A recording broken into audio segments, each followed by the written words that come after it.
In Voters Decide, as we've been reporting, Reno has competitive legislative races. They're getting a lot of attention because they could help sway Governor Lombardo's veto power in the legislature.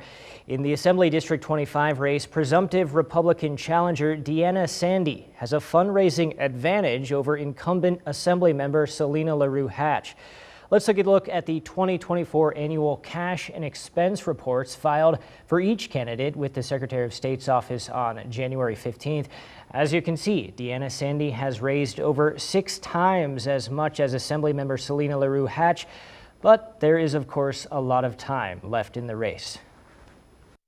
First up, I wouldn't necessarily look just at what's raised. I think you should look at cash on hand. I was very careful with my funding last time, and I've got about $25,000 on hand right now. Assemblymember Selena LaRue Hatch, a Washoe County public school teacher and working mom, has a ton of connections with the community and says that fundraising has not been a main priority this early in the race. My focus the last few months was not on fundraising. I wasn't meeting with wealthy or corporate donors.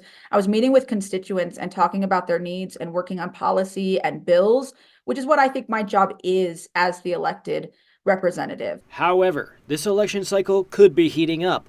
Assemblymember LaRue Hatch's presumptive Republican challenger Deanna Sandy was the first Assembly candidate to be endorsed by Governor Joe Lombardo, and her fundraising numbers are nothing to scoff at.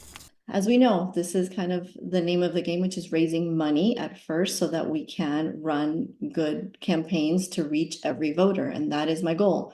Sandy, who works at the University of Nevada, Reno School of Public Health and worked in communications during the COVID-19 pandemic, has a pro-business message. I worked in sales for a long time, and when you have to just focus on whatever you sell to bring home money, and I was a single mom for a long time as well, I know the struggles, that a lot of these small business owners face. I worked with them during COVID and COVID communications. I know I have a lot of friends that have started businesses. As the election moves forward, Assemblymember LaRue Hatch is busy writing policy, sitting on the interim Judiciary, Natural Resources, and Education committees. And in my campaign, the folks that donated last time were a lot of small dollar donors, a lot of unions and organizations that are working for average citizens in our district to make their lives better.